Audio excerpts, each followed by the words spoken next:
Good morning class, I am your SST teacher of class 7th. Today we will start new chapter which is chapter number 3 of civics, role of president, prime minister and the council of ministers on page number 133. Open page 133. In the previous chapter we have already discussed about the parliamentary form of government and its working. हमने पिछले chapter में already पढ़ लिया है कि क्या parliamentary government है, क्या उसमें होता क्या है, कैसे काम करती है. इन दिस चैप्टर हम क्या पढ़ेंगे, हम इस चैप्टर में पढ़ेंगे जो मेन एग्जीक्यूटिव यूनियन एग्जीक्यूटिव्स हैं उनके बारे में. पावर ऑफ प्रेसिडेंट को डिस्कस करेंगे. सेंट्रल गवर्नमेंट को क्या कहते हैं, हम यूनियन गवर्नमेंट भी कहते हैं. तो यूनियन गवर्नमेंट में तीन चीज़ें होती हैं which is president, parliament of prime minister and council of minister. जो हेड है इंडियन रिपब्लिक का वो है प्रेसिडेंट, बट जो बाकी की पावर्स होती है किसके हाथों में होती है, काउंसिल ऑफ मिनिस्टर्स के हाथों में. और काउंसिल ऑफ मिनिस्टर्स का हेड कौन है, प्राइम मिनिस्टर. तो जो काउंसिल ऑफ मिनिस्टर्स होते हैं ये किस पे रिस्पॉन्सिबल होते हैं, लोकसभा पे. लोकसभा क्या है, जो उन्हें राइट देती है कि वो अपना कॉन्फिडेंस अपना और मजबूत करें जिससे कि वो और मिनिस्टर्स को और बढ़ा सकें. जैसे प्रेसिडेंट के बाद होता है वाइस प्रेसिडेंट, वाइस प्रेसिडेंट के बाद होता है प्राइम मिनिस्टर, प्राइम मिनिस्टर के बाद होता है काउंसिल और council of ministers. Council of ministers में दो होते हैं which is ministers of state और डिप्यूटी मिनिस्टर्स. ओके, नाउ पहला है प्रेसिडेंट ऑफ इंडिया. तो द प्रेसिडेंट ऑफ इंडिया, जो प्रेसिडेंट है इंडिया के, वो कॉन्स्टिट्यूशनल हेड है गवर्नमेंट का और चीफ एग्जीक्यूटिव है इंडियन यूनियन का. हिज ऑफिसेज, जो उसका ऑफिस है उनके ऑफिस वो क्या है, हाईएस्ट है, सबसे ज़्यादा, मतलब सबसे ऊंचाई से इसका मतलब नहीं है पर्वत पे चले गए, नो, मतलब रैंक वाइज सबसे हाईएस्ट है.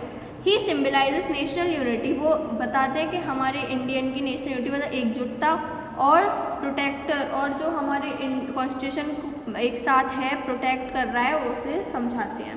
He or she occupies a place of honour, उन्हें काफ़ी अच्छी प्लेस दी जाती है और डिग्निटी मतलब सम्मान दिया जाता है. President is not answerable to a votes, president को कोई कोर्ट पे आंसर नहीं देना, कोई भी इशू है, कोई भी पावर है, उस पर कुछ नहीं करना. All the executive orders are issued, जो एग्जीक्यूटिव ऑर्डर्स होते हैं वो प्रेसिडेंट के नाम पर ही इशू मतलब भेज दिए जाते हैं. The president is above the party politics, जो प्रेसिडेंट है पार्टी पॉलिटिक्स से भी ऊपर है. ना क्वालिफिकेशंस एंड इलेक्शंस, क्वालिफिकेशंस जो चाहिए, तो he must be a citizen of India, जो either he was a boy or या गर्ल, तो क्या सिटीजन ऑफ इंडिया होना चाहिए. उसकी एज होनी चाहिए 35 ईयर्स कंप्लीट होनी चाहिए. और उन्होंने इलेक्शन पहले भी कभी लोकसभा में क्वालिफाई करना होना चाहिए. और क्या होता है, must be propose by least 50 members, कम से कम 50 मेंबर्स के साथ प्रपोज करना, मतलब 50 मेंबर्स उसके साथ हों of the electoral college and seconded by another 50 members. Fifth है he or she not hold any office of profit under central law, और जो है वो लड़का हो चाहे लड़की हो उसके अंडर में कोई ऑफिस नहीं होगा, कोई प्रॉफिट नहीं होगा under state and central government. If she or she holds should vacate such a post before seeking the election, अगर ऐसा कुछ काम होता है तो उसे हटा दिया जाएगा इलेक्शन से पहले ही. ओके, नाउ अब कौन है president, Ramnath Kovind. Okay, the president is elected through an electoral college directly. President कैसे इलेक्ट होते हैं कि इलेक्टोरल कॉलेज होता है, डायरेक्टली होते हैं ये president elected members of both, जो इलेक्टेड मेंबर्स होते हैं हाउस ऑफ पार्लियामेंट, मतलब हाउस ऑफ पार्लियामेंट कौन सी हैं, लोकसभा और Rajya Sabha. And elected members of legislative assembly take part in his or her election, जो भी लेजिस्लेटिव मेंबर्स होते हैं या फिर हाउस पीपल होते हैं हाउसेस के, दोनों हाउसेस के, वो क्या करते हैं, इसको इलेक्ट करते हैं. The president is elected through, जो प्रेसिडेंट है वो कैसे इलेक्ट होता है, proportional representation bye means of single transferable vote system. Now terms of office, जो प्रेसिडेंट का टाइम कितना होता है, time period which is 5 years. वो उसको सेकेंड सिस्टम में वो फिर से इलेक्ट हो सकता है अगर लोग उसे वोट ज़्यादा देंगे तो. The president can be resign by addressing, जो प्रेसिडेंट है वो रिज़ाइन हो सकता है, मतलब वाइस प्रेसिडेंट क्यों बना जाता है, जब कोई प्रेसिडेंट को कुछ परेशानी है या फिर कुछ किसी कारणों वो नहीं आ पा रहे हैं तो उसके बिहाफ में कौन आएगा, vice president. The president can be remove by impeachment, president कैसे रिमूव होता है, अगर वो बदतमीज़ी करे, वो अपना काम ढंग से ना करे और कॉन्स्टिट्यूशन के अगेंस्ट कोई काम करे. इन दिस प्रोसेस, इसी प्रोसेस में कोई कुछ गलत करता है तो जो दोनों हाउसेज हैं पीपल के पार्लियामेंट के, वो क्या करेंगे, वो पार्ट लेंगे और इसको इन्हें हटाने में मदद करेंगे। First women president of India कौन थी? Mrs Pratibha Devi Singh Patel. She was the first women president of India. Now जो आज अब जो प्रेसिडेंट्स आए हैं, तो presidents of India, pay and allowance, the president gets a monthly pay of ₹1 lakh. President को हर मंथली कितने पैसे मिलते हैं? 1 लाख हर महीने मिलते हैं। एंड एन अकोमोडेशन इन राष्ट्रपति भवन, से सम्मानित किया जाता है राष्ट्रपति भवन में। ये सारे प्रेसिडेंट हैं, doctor Rajendra Prasad, doctor Sarvepalli Radhakrishnan, doctor Zakir Hussain, Varahagiri Venkatagiri, Mohammad Hidayatullah फुकरा, ये सब क्या है? Giani, Zail Singh, Venkataraman, Shankar Dayal Sharma, APJ Abdul Kalam, Pratibha Patel, Pranab Mukherjee and Ramnath Kovind. ये सब क्या है? ये सब जो अभी तक प्रेसिडेंट बन चुके हैं। ना ओथ ऑफ द ऑफिस, जो प्रेसिडेंट को ओथ क्या लेनी पड़ती है? द प्रेसिडेंट आफ्टर इलेक्शन, जो प्रेसिडेंट जब जीत जाता है कोई भी, तो इलेक्शन के बाद एक ओथ लेता है, which is the chief minister of India administrator oath the factor. Chief minister है इंडिया के, वो प्रेसिडेंट से कहते हैं कि वो ओथ लें, जो कि ओथ क्या है?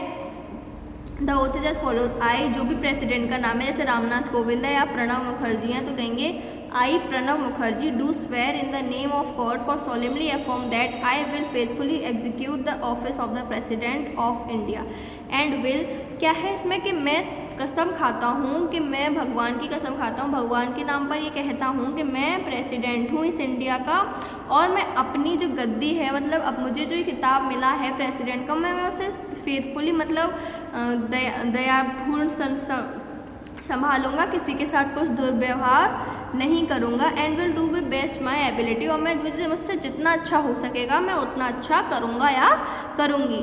प्रिजर्व एंड प्रोटेक्ट, अपने इंडिया को, अपने कॉन्स्टिट्यूशन को बचा के रखूंगा और प्रोटेक्ट करूंगा, डिफेंड करूंगा, मर जाऊंगा लेकिन अपने कॉन्स्टिट्यूशन को आँच नहीं आने दूंगा। एंड द लॉ, जो लॉ है सारे वो सब बचाऊंगा। And that I will devote myself to the service, और मैं अपना जान लगा दूंगा अपनी सर्विस करने में। And will being of the people of India, और इस इंडिया का नागरिक बन के दिखाऊंगा।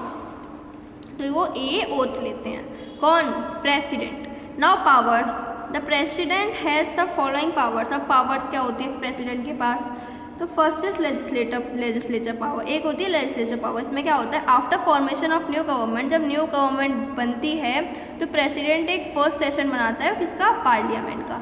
दूसरा क्या है? जो प्रेसिडेंट है Sumen and progress the session of parliament, वो उसे अपने कुछ आइडियाज़ देख के पार्लियामेंट को उसकी प्रोग्रेस करता है, किसकी? पार्लियामेंट की। एनी बिल बिकम्स लॉ, अगर कोई भी बिल कम हो जाता है आफ्टर, ओनली आफ्टर, कभी कोई बिल में कुछ खराबी आ सकती है तो सिर्फ तभी आएगी, मतलब खराबी इन द सेंस अगर कोई बिल पास होगा तो वो तभी होगा जब तक प्रेसिडेंट के साइन नहीं होंगे। बिल से क्या मतलब है? Law. President can dissolve the parliament on the advice of the council of ministers. President क्या है? वो सिर्फ पार्लियामेंट में तभी उस नियम को चलाएगा जब उसके पास उसकी, मतलब सारे काउंसिल ऑफ मिनिस्टर्स की एडवाइस होगी उसके पास। The president calls a just session, president तुरंत के तुरंत एक सेशन बुलाता है। उसके पास ये पावर है कि वो खुद तुरंत के तुरंत एक सेशन बुला सकता है। और in the parliament if 2 houses fail to agree on bill, अगर 2 हाउसेस कोई भी लॉ बनाने में फेल हो जाता है, मतलब उन्हें कुछ कन्फ्यूजन है, तो प्रेसिडेंट तुरंत के तुरंत आएगा। तो president can issue ordinance, president कुछ भी कर सकता है, अपना ऑर्डर चला सकता है। When the parliament is not in session, जब पार्लियामेंट अपने सही काम पे नहीं है तो वो उसे डांट भी सकता है। All money bills are introduced with the permission of the president, जितने भी मनी बिल्स, मतलब मैंने पहले चैप्टर में पढ़ाया था लॉज, जो भी लॉज होते हैं, तो जितने भी लॉज होते हैं मनी से रिलेटेड वो पहले प्रेसिडेंट से पास होके जाते हैं, फिर उन्हें आगे बढ़ाया जाता है। Okay, now executive powers. Executive powers मतलब ये तो लेजिस्लेटिव पावर्स थी, अब executive powers. He or she appoints a prime minister and his council of minister. वो क्या करेगा? पहले तो प्रेसिडेंट, अगर लड़का या लड़की है, नॉट मैटर, वो पहले तो प्रेसिडेंट को अपॉइंट करेगा, देन काउंसिल ऑफ मिनिस्टर्स, फिर प्रेसिडेंट अपॉइंट गवर्नर, सारे गवर्नर्स ऑफ स्टेट, गवर्नर और चीफ मिनिस्टर्स, फाइनेंस मिनिस्टर, इन सबको भी अपॉइंट करेगा वो। Then high commissioners and